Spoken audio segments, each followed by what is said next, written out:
पतित पावन सीताराम सीताराम सीताराम। भज प्यारे मन सीताराम सीताराम सीताराम। भज प्यारे मन सीताराम। रघुपति राघव राजा राम पतित पावन सीताराम। रघुपति राघव राजा राम पतित पावन सीताराम सीताराम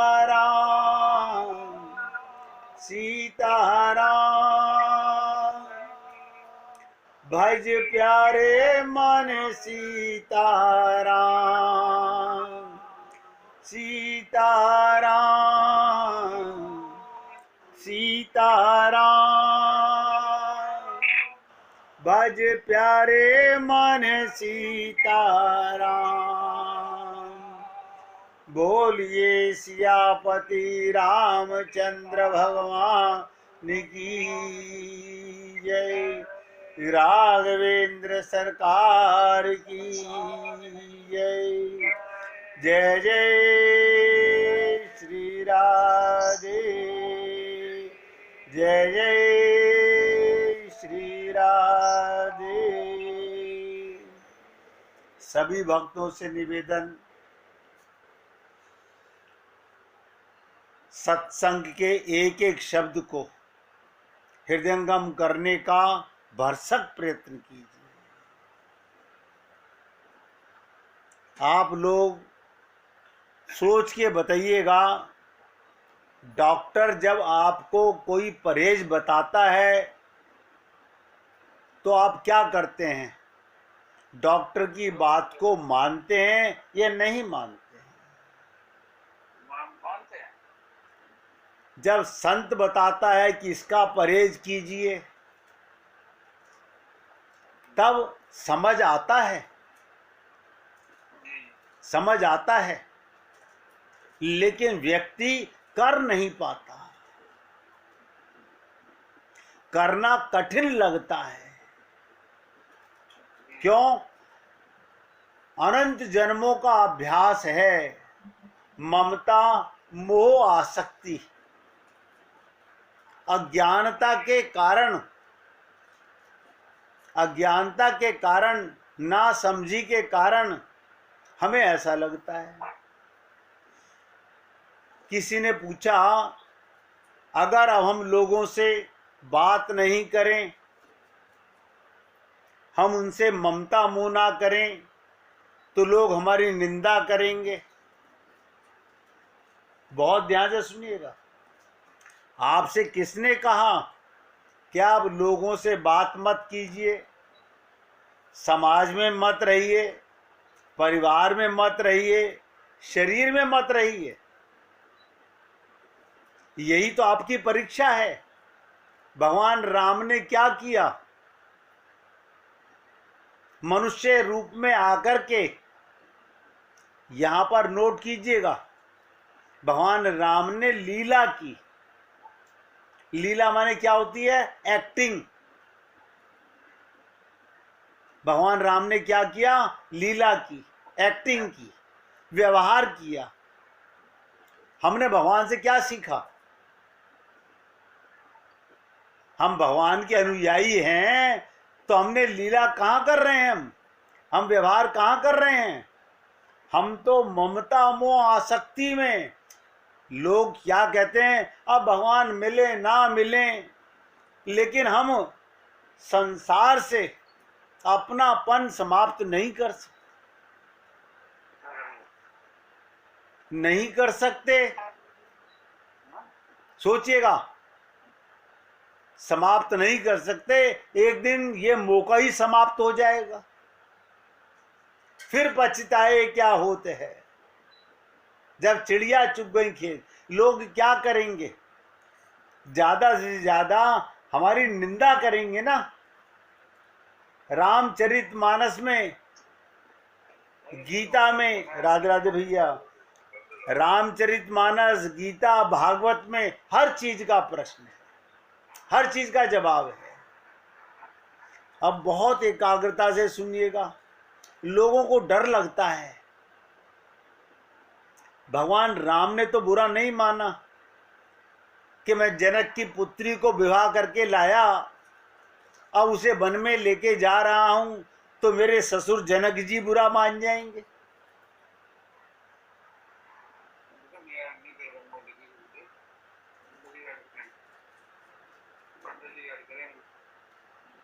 बहुत ध्यान से सुनिएगा, लोग निंदा कर तो करने दो, लोग निंदा करेंगे तो करने दो। भगवान राम की कम लोगों ने निंदा की, भगवान कृष्ण की कम लोगों ने निंदा की, संत महात्माओं की कितने लोग निंदा करते हैं।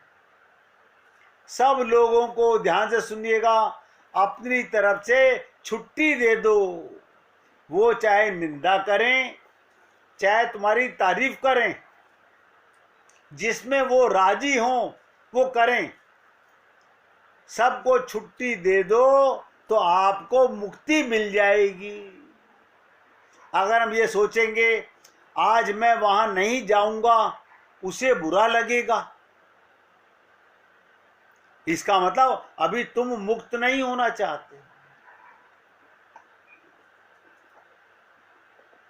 मैं वहां नहीं गया, उसे बुरा लगेगा। प्रशंसा में ध्यान से सुनिएगा, झूठी तारीफ में मनुष्य फंस सकता है, पर निंदा में पुण्य नष्ट होते हैं। कोई झूठी निंदा करे तो चुप रहो।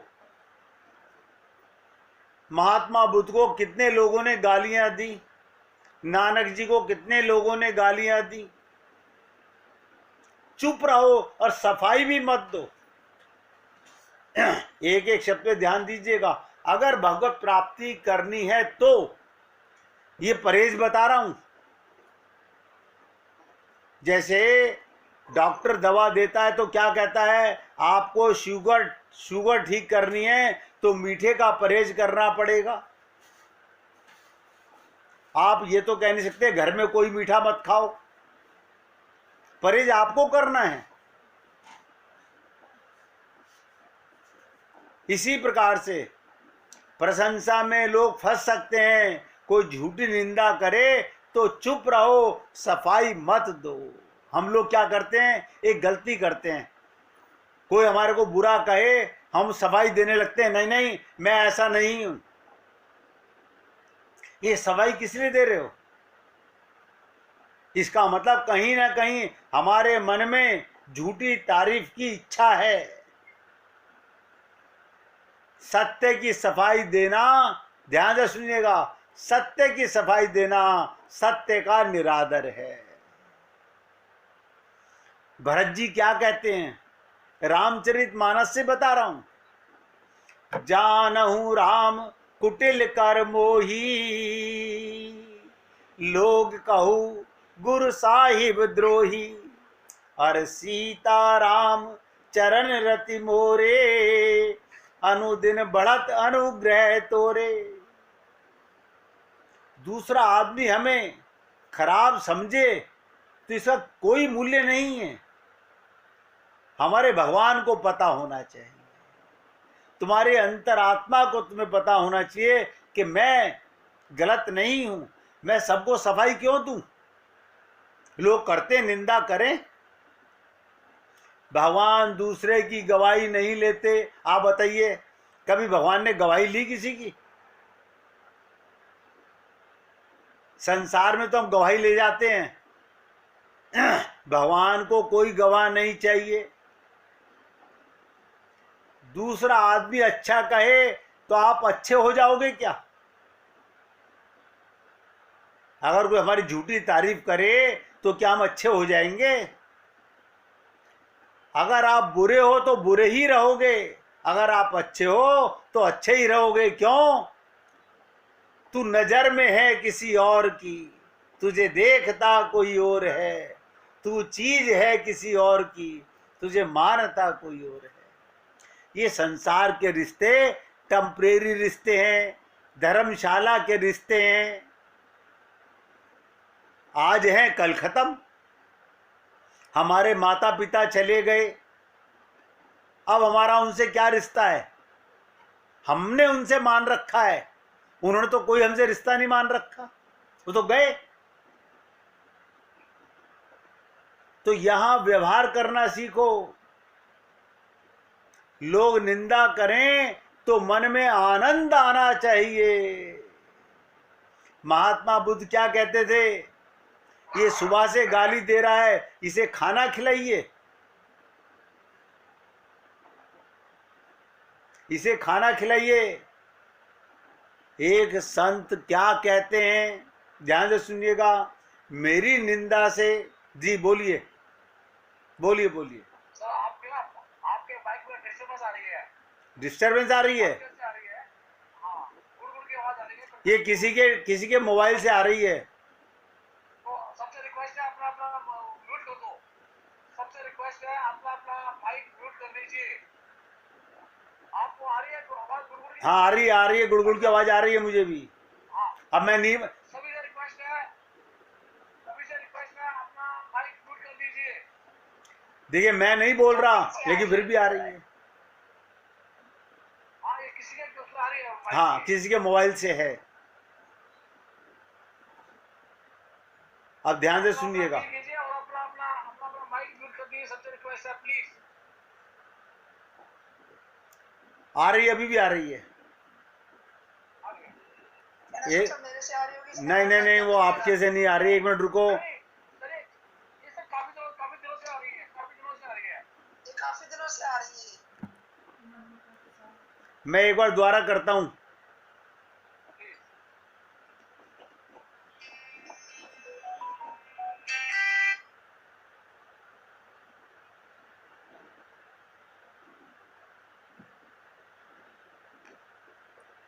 हमें बोलना चाहिए भाई। काफी दिनों से आ रही है आवाज। हाँ आ रही है, अभी भी आ रही है। मुझे लगा शायद मेरे फोन में आती हो। है किसी के यहाँ से फड़फड़ाहट की ना वाइब्रेशन आ रही है। हाँ जी। हाँ तो काफी दिनों से आ रही है। तो ध्यान से सुनिएगा। एक संत ने कहा, मेरी निंदा से यदि किसी को संतोष होता है तो बिना प्रयत्न के ही मेरी उन पर कृपा हो गई। क्यों? कल्याण चाहने वाले पुरुष तो दूसरों के संतोष के लिए अपने कष्ट पूर्वक कमाए हुए धन का भी परित्याग कर देते हैं। और मुझे तो कुछ करना ही नहीं पड़ा। ध्यान से सुनिएगा। किसी आदमी के पास 10,000 रुपए हैं, किसी आदमी के पास 10,000 रुपए हैं और वो टिकट लेकर गाड़ी पर चढ़ा। बहुत ध्यान से समझिएगा। किसी आदमी के पास 10,000 रुपए हैं, वो टिकट लेकर गाड़ी पर चढ़ा, पर दूसरे कहते हैं इसके पास एक कौड़ी भी नहीं है, ये भिखारी है, टिकट भी नहीं लिया होगा। तो क्या उस आदमी को दुख होगा? नहीं होना चाहिए। तुमको पता है तुमने टिकट ली हुई है, तुमको पता है 10,000 रुपये मेरे पास हैं, वो सोचेगा अच्छी बात है, मेरी रक्षा हो गई, कोई जेब कतरा अब मेरे नजदीक नहीं आएगा। इसी प्रकार मैं आपसे बहुत गहरी बात बता रहा हूं। ये संसार के रिश्ते, ये नाते केवल सेवा के लिए हैं, केवल सेवा के लिए। सबकी सेवा कीजिए, तभी होगा। यहां सेवा तो वहां प्रेम। नाता एक राम जी से दूजा नाता तोड़ दे। आप सोचिएगा, हम लोग सुनते तो हैं, मानते नहीं हैं। कठिन क्या है आप मुझे बताइएगा। मुंह में नींबू का बीज आ जाए, थूकने में कष्ट हो रहा है? नहीं। पैर में कांटा चुभ जाए, निकालने में कष्ट होता है या उसे अंदर रखते हो, निकालते हो ना? जब हमें पता चल गया, क्या पता चल गया कि झूठा है संसार, धोखा खाएगा, कर ले हरि से प्यार वरना पछताएगा। ये कल जो मैं आपके साथ चर्चा कर रहा था, किसकी? विभीषण की। प्रभु राम ने, ध्यान से सुनिएगा, प्रभु राम का सत्संग हनुमान जी ने लंका में सुनाया।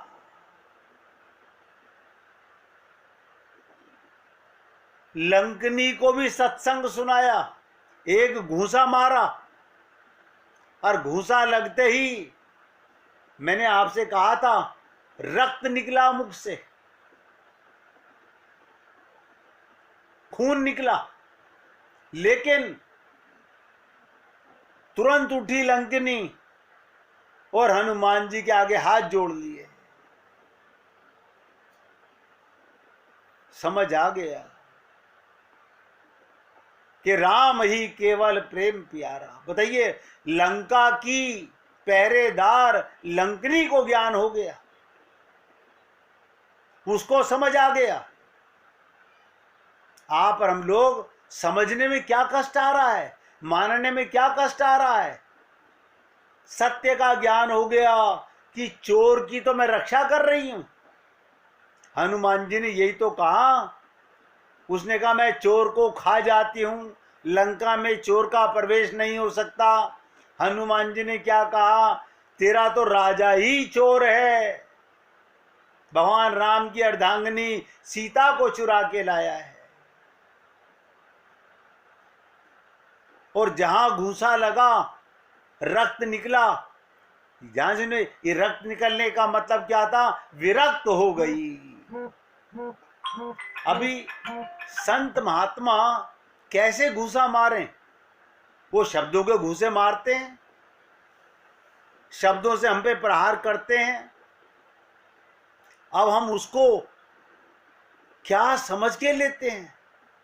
मैं आपसे निवेदन कर रहा हूं, हमें ये मानना चाहिए कि कोई भी बुराई, किसी की बात हो रही है, ये मेरी बुराई है। ऐसा ना समझें, ना ना मैं तो साफ हूं, उनकी होगी, ये मुझे नहीं कह रहे, उन्हें कह रहे होंगे। मैं सबसे पहले कहता हूं कि जब भी कोई शब्द मैं आपके सामने बोलता हूं, मैं सबसे पहले अपने अंदर बुराई महसूस करता हूं।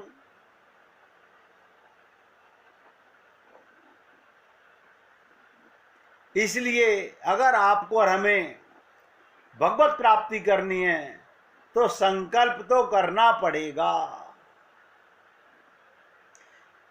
तो लंकनी को घूंसा लगा, सत्संग मिला, विरक्त हो गई, अनुरक्ति, ध्यान सुनिएगा, आसक्ति मिट गई। और क्या कहती है? प्रवीश नगर की जे सभी काजा, हृदय राखी कौशलपुरी राजा। जाइए हनुमान, राम का कार्य कीजिए। आप और हम लोग यहां ये जो संसार की सेवा करने आए हैं, यही भगवान का कार्य है, यही भगवान का कार्य है। मैं इसीलिए कभी नहीं कहता कि कोई घर छोड़ो, परिवार छोड़ो, संसार छोड़ो। सबके बीच में रहना ही जो तुम्हारी परीक्षा है।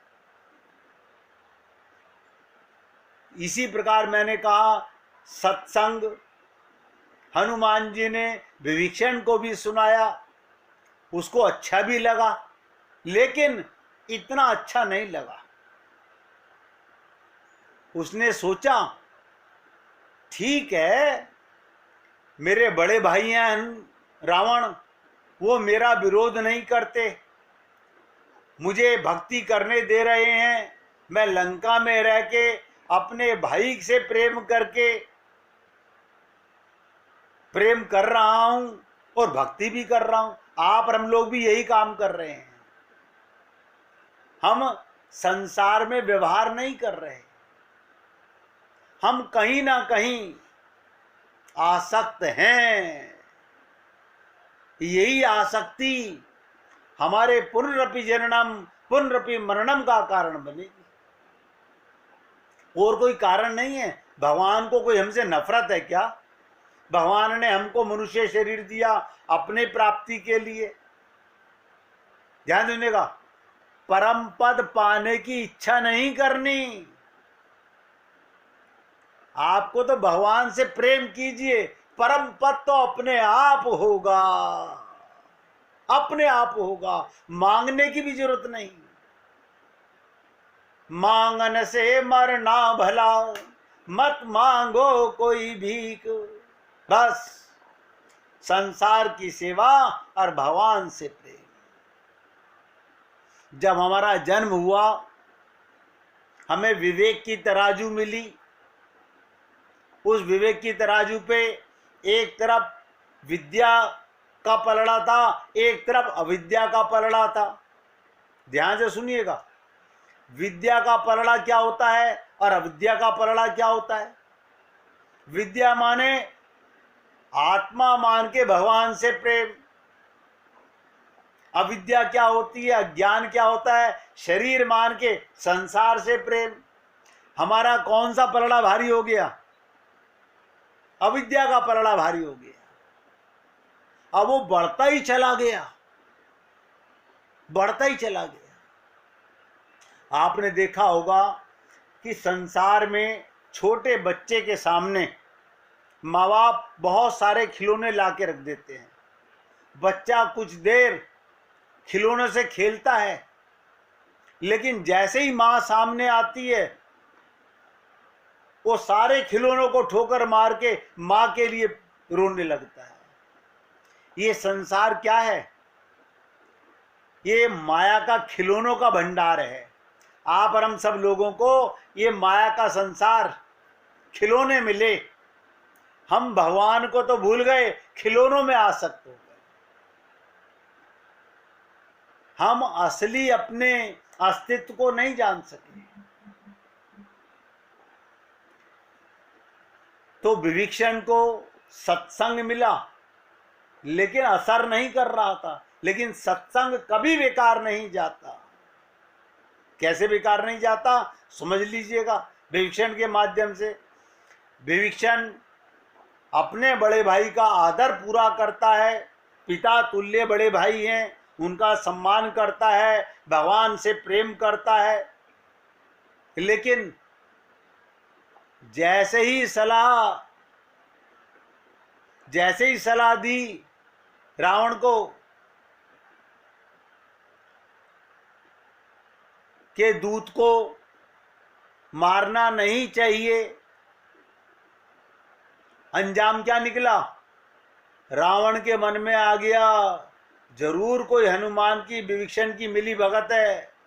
इस मूर्ख ने अगर मुझे पहले ना मना किया होता, मैं हनुमान को मार देता तो ये लंका में आग नहीं लगा पाता। लेकिन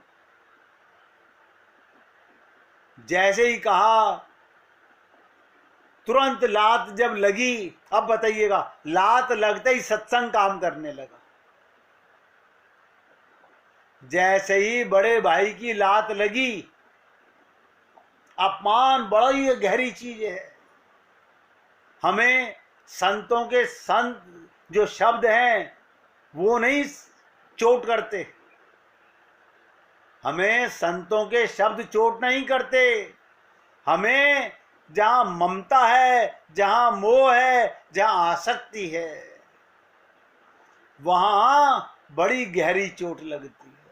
और वहां की चोट लगते ही व्यक्ति विमुख हो जाता है। और बता दूं, आप लोगों से निवेदन कर रहा हूं, बुरा मत मानिएगा, बहुत कटु बात बताने जा रहा हूं। आप और हम सबकी स्थिति क्या है? मैं अपनी तरफ इशारा करके बोल रहा हूं, हम सबकी स्थिति क्या है? कुत्ते वाली स्थिति है।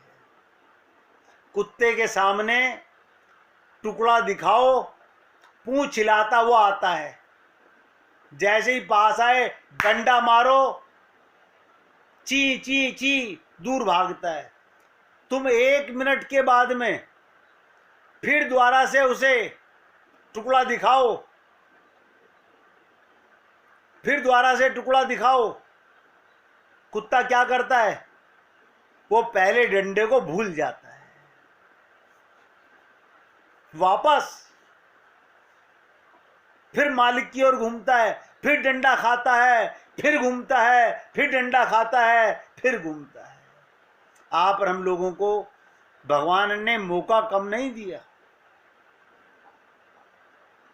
रामचरितमानस में पढ़ते हो ना कि कबहू के करी करुणा नर देही।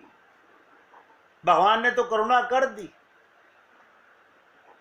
2 चीजें हमारे महाराज जी कहते थे, नर तनु गुरु संग गोविंद राधे। ये भगवान की कृपा से मिलते हैं। मनुष्य का शरीर और गुरु का संग। गुरु क्या करता है? प्रेम पिपाशा, भगवान के प्रेम की आग लगाता है, बढ़ाता है, व्याकुलता जगाता है। हमें व्याकुलता होती ही नहीं। हमारे अंदर व्याकुलता क्यों नहीं हो रही? क्यों ये आग नहीं जाग रही? राजकुमार जी हमसे बार बार कहते हैं कि समय बहुत थोड़ा है, निकल जाएगा। आप सोच के देखिएगा, इनका एक एक शब्द हमें महसूस होता है। ये सबको आग क्यों नहीं है? अपने आप सोच रहे हैं भगवान अपने आप कर लेंगे। अरे भगवान ने जो काम करना था कर चुके। अगर भगवान को अपना लोग देना होता तो दशरथ को नहीं देते?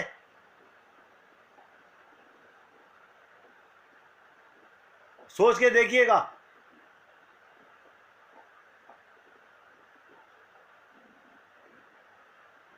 ऐसा गीध ने क्या किया कि गीध को अपना लोग दे रहे हैं?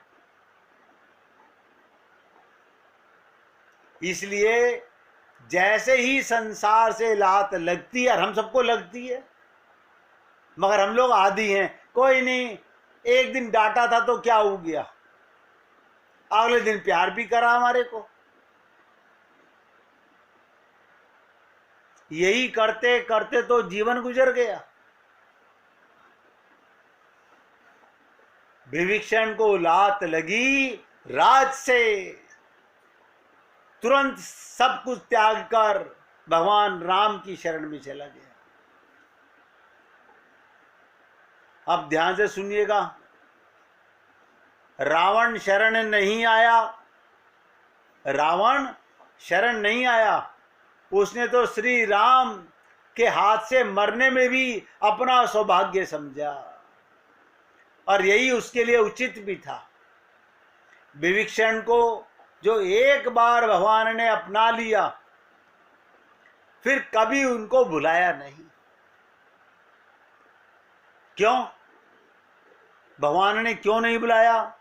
भगवान का अकाट्य सिद्धांत है कि जो जाकी शरण गयो वापे वाकी लाज। जो मेरी शरण आ जाता है उसका ठेका भगवान लेते हैं। गीता में भी भगवान ने कहा, सर्वधर्माणि परित्यज्य माम एकम शरणम व्रज। जो मेरी शरण आएगा उसका मैं ठेका लूंगा। विभीषण भी रावण का ही सगा भाई है, लंका का ही रहने वाला है। वो शरण में आया, भगवान ने उसे आत्मसात कर लिया और उसके बाद कभी नहीं बुलाया। आप उनकी सदा सुधि लेते रहे और विभीषण को विपत्तियों से बचाते रहे। मैंने आप लोगों को पहले भी कहा था, अगर भूले ना हो, कि राम रावण का भीषण युद्ध हो रहा था। रावण बहुत गुस्से में होकर इतने बाण छोड़ता कि राम का रथ एक घड़ी के लिए बाणों से ढक जाता। इसके बाद रावण एक शूल विभीषण पर छोड़ता है।